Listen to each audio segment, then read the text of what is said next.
Hello students, मैं doctor सीमा चौधरी। इस session में हम आगे बढ़ते हुए भारत में तुर्क आक्रमण इस टॉपिक के पार्ट 3 को डिस्कस करेंगे, जिसमें हम मोहम्मद गौरी के भारत में सैन्य अभियानों और उसके द्वारा तुर्की राज्य की स्थापना की प्रक्रिया को डिस्कस करेंगे। मोहम्मद गौरी भारत के उत्तर भारत के भीतर प्रवेश करने वाला दूसरा तुर्क आक्रमणकारी था और उत्तर भारत में तुर्की राज्य को स्थापित करने वाला पहला तुर्क था। मोहम्मद गौरी ने अपने सैन्य अभियानों का आरंभ 1175 में किया, यानी महमूद गजनवी के आक्रमण जहां खत्म होते हैं 1027, उसके लगभग 148 वर्ष के बाद मोहम्मद गौरी ने उत्तर भारत में अपने सैन्य अभियानों का आरंभ किया। सबसे पहले मैं मोहम्मद गौरी का संक्षिप्त परिचय आपके साथ साझा करती हूँ। मोहम्मद गौरी का पूरा नाम था शिहाबुद्दीन मोहम्मद गौरी। ये भारत में तुर्की राज्य की स्थापना करने वाला पहला तुर्क था और ये जो तुर्की राज्य है फिर धीरे धीरे साम्राज्य में कन्वर्ट हो जाता है। मोहम्मद गौरी अफगानिस्तान में जो गौर प्रदेश था उसके शासक वंश से ये संबंधित था और ये जो गौर प्रदेश है अफगानिस्तान में, ये आधुनिक अफगानिस्तान की पश्चिम मध्य भाग का क्षेत्र है। ये आगे मैं मैप में भी इसकी स्थिति को बता दूंगी। और ये जिस शासक वंश से संबंधित था, तुर्कों के जिस शासक वंश से, उसका नाम था शंशबानी वंश। ये जो गौर प्रदेश है, महमूद गजनवी ने इसको अपने साम्राज्य का हिस्सा बना लिया था। महमूद गजनवी जिसने मध्य एशिया में अपने साम्राज्य का विस्तार किया था।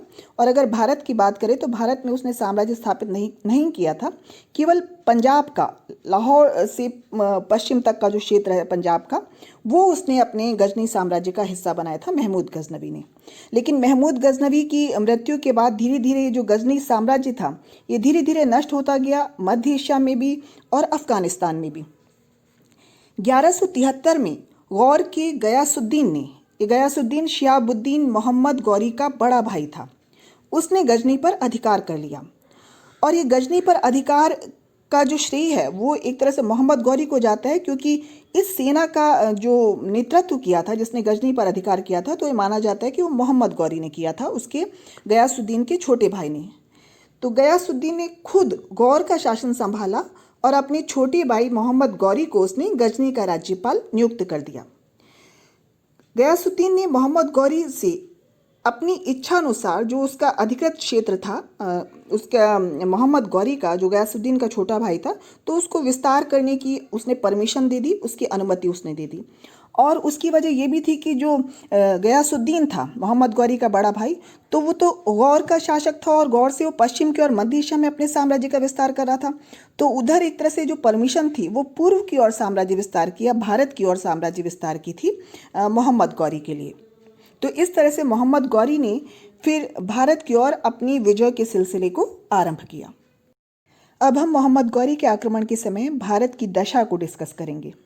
मोहम्मद गौरी ने महमूद गजनवी के आक्रमणों के लगभग 1.5 शताब्दी के बाद भारत पर आक्रमणों का, उत्तर भारत पर आक्रमणों के सिलसिले को आरंभ किया था। लेकिन इस बीच में भारत की राजनैतिक, सामाजिक, धार्मिक, आर्थिक, सैन्य दशा में किसी तरह का परिवर्तन नहीं दिखाई देता। भारतीयों ने महमूद के आक्रमणों से कुछ भी सीखने का प्रयत्न नहीं किया। महमूद गजनवी इतना विध्वंस करके, इतना नरसंहार करके और इतना सांस्कृतिक आर्थिक क्षति भारत को पहुंचाकर यहाँ से गया था। लेकिन कुछ समय उसके आक्रमणों का आतंक रहा, पर उसके बाद फिर से वो उसे अपनी चलन पर वापस आ गए और ना तो आम जनता ने, ना ही शासक वर्ग ने कुछ भी सीखने की कोशिश की। अगर हम राजनीतिक दशा की बात करते हैं तो राजनीतिक रूप से भारत उसी तरह से विभक्त था। उत्तर भारत और लगभग पूरा ही भारत उसी तरह से छोटे छोटे टुकड़ों में विभक्त था। और राजपूत काल, ये जो पीरियड है पूरा राजपूत काल है, 8वीं शताब्दी से लेकर 12वीं शताब्दी तक का। राजपूत उसी तरह से, या जो सभी शासक हैं वो आपस में वो प्रतिस्पर्धा के लिए और अपने वंशानुगत झगड़ों के लिए वो लगातार वो युद्धों में लिप्त रहते थे, राज्य विस्तार के लिए, अपने क्षेत्रीय विस्तार के लिए। कुछ छोटे छोटे सामंतों के रूप में थे, यानी सामंती शासन व्यवस्था थी, और कुछ शक्तिशाली भी राज्य थे जिनके अधीन सामंत थे। लेकिन उन्होंने कुछ भी सीखने की कोशिश नहीं की। अपने उसी वंशों के गौरव में और अपने उसी अहम में वो रहते थे और वो एक नहीं थे। अपने राज्य के हित के लिए, अपनी संस्कृति के हित के लिए वो एक होकर शत्रु का मुकाबला करने की स्थिति में वो अभी भी नहीं थे। राजनीतिक फूट और राजनीतिक रूप से विभक्त भारत इस समय भी दिखाई देता है। जो राजवंशों में परिवर्तन हुए उत्तर भारत में, तो उनको मैं मैप के थ्रू वो आपको समझाऊंगी, जिससे बिल्कुल क्लियर हो जाए, जो तस्वीर है वो आपके सामने बिल्कुल क्लियर हो जाए। सामाजिक दशा की बात करते हैं तो सामाजिक दशा भी वैसी ही थी। उसी तरह से जो भारतीय समाज है वो जटिल स्थिति में था, कॉम्प्लिकेटेड हो चुका था। वही जातियाँ, उपजातियाँ और विभिन्न गोत्रों और इनमें समाज जो है वो बटा हुआ था। लेकिन एक जो नवीनता है भारत की सामाजिक स्थिति में जो इस समय दिखाई देती है 11वीं शताब्दी के आरंभ से, और आज ये जो 12वीं शताब्दी के अंत का जो भारत है वो ये बाकी समाज का स्ट्रक्चर, सोशल स्ट्रक्चर बिल्कुल वही है, भारत की जाति व्यवस्था बिल्कुल उसी रूप में है। लेकिन भारत के अंदर के भागों में मुसलमान शांतिपूर्ण तरीके से यहाँ प्रवेश कर गए थे, विदेशी मुसलमान, और वो उत्तर भारत में विभिन्न स्थानों पर वो बस गए थे। उन्होंने अपनी छोटी छोटी बस्तियाँ बसा ली थी और वो धीरे धीरे इस्लाम धर्म की शिक्षा का वो एक तरह से प्रचार कर रहे थे। ये छोटे छोटे जो राज्य थे ये भारत में तुर्की राज्य की स्थापना से पहले से ही एक तरह से इस्लामी शिक्षा के केंद्र बन चुके थे। धार्मिक दशा भी भारत की उसी तरह की थी। अभी भी जो ब्राह्मण धर्म या सनातन धर्म है, जैसे हिंदू धर्म कहेंगे, वो मुख्य धर्म था भारत का। उसी तरह से ब्राह्मणों का वर्चस्व था। जो निम्न वर्ग है उसकी स्थिति बहुत ज़्यादा खराब थी, किसी और से सीखने का कोई वो कोशिश नहीं करते थे। वही शुद्धि का वही था कि बाहर के अगर किसी व्यक्ति के संपर्क में आते हैं विदेशी के तो वो अपवित्र हो जाते थे। तो सेम वही उसी तरह का धार्मिक दशा दिखाई देती है जैसी महमूद गजनवी के आक्रमण के समय थी। आर्थिक दशा की बात करते हैं तो आर्थिक रूप से भारत इस समय बहुत समृद्ध दिखाई देता है, और ये बहुत यहाँ सोचने की बात है कि भारत में कितनी समृद्धि थी, क्योंकि महमूद गजनवी यहाँ से दौलत का भंडार लूट कर लेकर गया था उत्तर भारत से। सारे मंदिरों को उसने ध्वस्त कर दिया था, सारे जो भवनों को ध्वस्त कर दिया था, जो बड़े बड़े समृद्ध नगर है उनको उसने तबाह कर दिया था। लेकिन जब मोहम्मद गौरी आक्रमण करता है तो भारत के जो नगर थे उत्तर भारत के उसी तरह से समृद्धि और वैभव से भरे हुए बिल्कुल दिखाई देते हैं। तो आर्थिक रूप से संपन्न भारत इस समय भी था, लेकिन उसी तरह की आर्थिक विषमता इस समय भी थी जैसी महमूद गजनवी के वक्त में थी। सैन्य दशा की बात करते हैं तो भारतीयों ने, जो राजपूत शासक हैं जिनका महमूद गजनवी से संघर्ष हुआ था, तो उन्होंने उसके बावजूद कुछ सीखने की कोशिश नहीं की। अभी भी जो भारत के जो सैनिक हैं वो तलवारों पर डिपेंड रहते थे और पैदल सेना की संख्या बहुत ज़्यादा होती थी। सैन्य टेक्नोलॉजी में उन्होंने कोई सुधार करने की कोशिश नहीं की। जबकि दूसरी तरफ जो तुर्कों की सेना है वो घुड़सवार सेना थी, अश्वारोही सेना ही होती थी, और अश्व भी उनके मध्य एशियाई और अरबी नस्ल के बहुत ताकतवर होते थे और बहुत तेज स्पीड वाले जो घोड़े थे वो। तो भारतीयों के अश्वों से उनका कोई मुकाबला नहीं था। उसी तरह का हाथी का चलन था सेना में, भारतीयों की सेना में आगे। तो ना तो उन्होंने रणनीति में कोई सुधार करने की कोशिश की, ना ही अपनी सैन्य टेक्नोलॉजी में कोई उन्होंने सुधार करने की कोशिश की। तो लगभग राजनीतिक, सामाजिक, धार्मिक, आर्थिक और सैन्य दशा भारत की उसी तरह थी जैसे 11वीं शताब्दी के आरंभ में थी। केवल सिर्फ इतना हुआ कि उत्तर भारत के राजवंशों में कुछ में परिवर्तन आया और कुछ की स्थिति में परिवर्तन आया। तो वो मैं आगे मैप के थ्रू डिस्कस करूंगी। अब हम मोहम्मद गौरी के भारत पर सैन्य अभियानों के उद्देश्यों की बात करते हैं। तो महमूद गजनवी के विपरीत भारत पर आक्रमण का मोहम्मद गौरी का मुख्य उद्देश्य भारत में साम्राज्य स्थापित करना था। महमूद गजनवी का भारत में आक्रमण का उद्देश्य साम्राज्य स्थापित नहीं करना था। वो लुटेरा था और यहाँ से वो लूटपाट करके लेकर गया और उसने केवल पंजाब को अपने साम्राज्य का हिस्सा बनाया। और उसके भी पीछे तर्क ये आता है कि पंजाब जो है वो गजनवी साम्राज्य की एक तरह से पूर्वी सीमा पर पड़ता था, तो वो उसको सुरक्षित रखना चाहता था अपनी पूर्वी सीमा को। बाकी वो हर जगह से लगातार वो विजय हासिल कर रहा था उत्तर भारत में, लेकिन उसके बावजूद उसने यहाँ पर अपना साम्राज्य स्थापित नहीं किया। लेकिन मोहम्मद गौरी का पहले से ही उसका इरादा था और वो यहाँ पर साम्राज्य स्थापित करना चाहता था, और इसी उद्देश्य से उसने सैन्य अभियान भी किए और मुस्लिम राज्य को उसने स्थापित भी किया, और आगे चलकर धीरे धीरे करके ये एक साम्राज्य में उत्तर भारत में कन्वर्ट हो जाता है। तो मोहम्मद गौरी के अगर हम आक्रमणों के स्वरूप को भी देखते हैं तो उससे भी पता चल जाता है कि वो यहाँ पर साम्राज्य स्थापित करना चाहता था, क्योंकि वो महमूद गजनवी से बिल्कुल अलग था।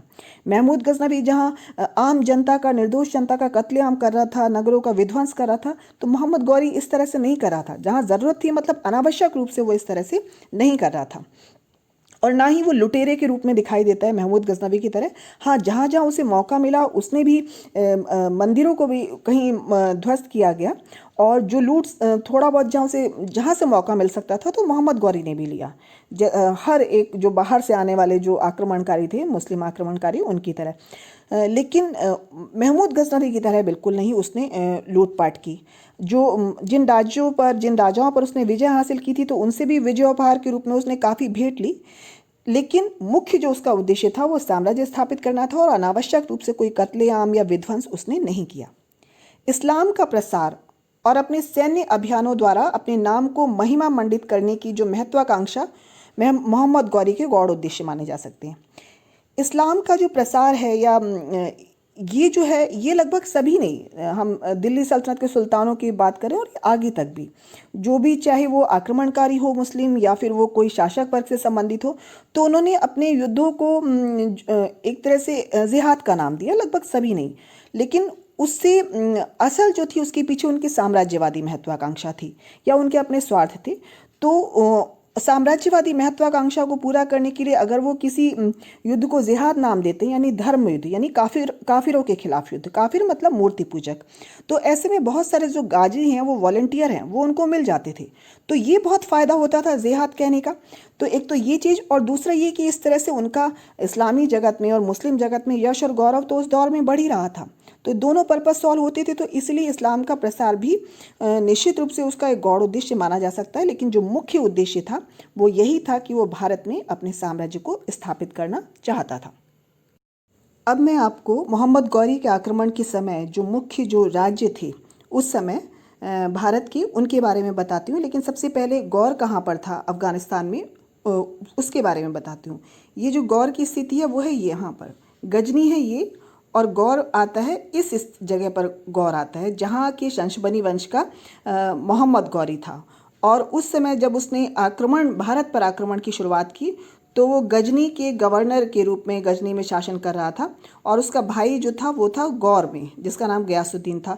तो वो तो इधर पश्चिम की ओर अपने साम्राज्य का विस्तार कर रहा था, और जो मोहम्मद गौरी था उसने पूर्व की ओर यानी कि भारत की ओर अपने एक अभियानों की शुरुआत की। ये है खैबर पास, और ये है गोमल पास, और फिर इससे थोड़ा और नीचे यहाँ पर ही बोलन पास आता है। तो महमूद गजनवी ने अपने आक्रमणों का आरंभ किया था खैबर पास से, और मोहम्मद गौरी ने अपने आक्रमणों का आरंभ किया था इस गोमल पास से। ये जो दिखाई दे रहा है, ये जो सारा क्षेत्र है उस समय के भारत का, ये जो पंजाब वाला क्षेत्र है, ये है गजनवियों के अधिकार में। जो गजनी है उस पर से उनका तो अधिकार हट ही गया था।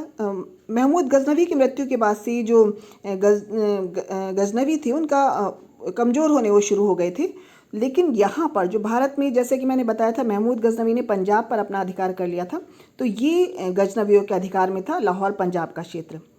अब जो मुल्तान है, तो मुल्तान में भी महमूद गजनवी ने मुल्तान को भी विजित किया था, और उसने, मैंने बताया था तब कि अपने तुर्की गवर्नर को उसने नियुक्त किया था।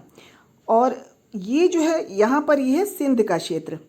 तो महमूद गजनवी की मृत्यु के बाद ही जो मुल्तान के जो करमटिया शासक थे उन्होंने फिर से अपने आप को स्वतंत्र कर लिया, और उधर सिंध में भी महमूद गजनवी की मृत्यु के बाद उन्होंने भी अपने आप को, उस जो तुर्क गवर्नर था उसको हटाकर अपने आप को स्वतंत्र कर लिया। ये भी शिया मत की एक शाखा को मानते थे, और मुल्तान के जो शासक थे वो भी शिया मत की करमटिया शासक को मानते थे, और सिंध के जो थे वो सुमरा शासक कहलाते थे। और ये माना जाता है कि उस समय जब मोहम्मद गौरी ने आक्रमण किया तो मुल्तान और उच्छ दोनों पर ही जो करमटिया शासक थे मुल्तान के, उनका अधिकार था। यहाँ पर है ये अजमेर, और ये जो पूरा क्षेत्र है अजमेर से लेकर ये दिल्ली का ये जो सारा क्षेत्र है, ये उस समय था चौहानों के पास जब मोहम्मद गौरी ने आक्रमण किया। और भटिंडा जो है, जिसे ताबर हिंद भी बोलते थे, ये भी चौहानों के ही अधीन था, ये क्षेत्र भी।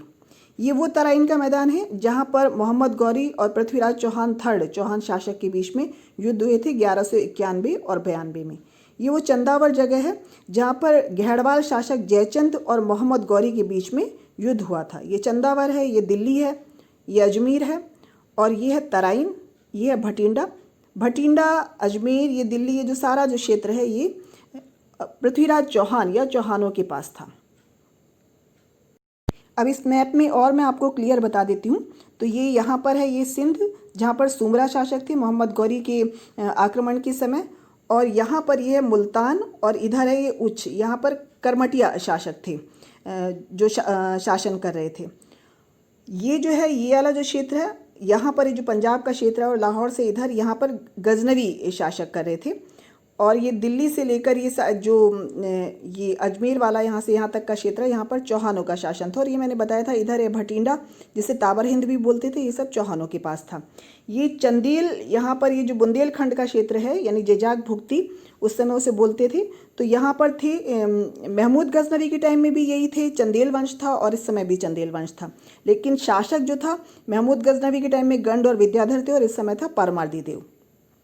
चौहानों के बारे में, चौहानों का हम देखते हैं जो स्थिति में परिवर्तन आता है महमूद गजनवी से, कि चौहान उस समय शक्तिशाली नहीं थे, लेकिन मोहम्मद गौरी के आक्रमण के समय जो चौहान वंश था वो उत्तर भारत के सबसे शक्तिशाली वंशों में से एक था, और बहुत बड़े क्षेत्र में उनका राज्य विस्तार था। यहाँ जो है गुजरात में ये चालुक्य हैं, और ये जो है गुजरात में उस समय भी महमूद गजनवी के टाइम में भी चालुक्य वंश था, यानी सोलंकी या चालुक्य उसे कहते हैं।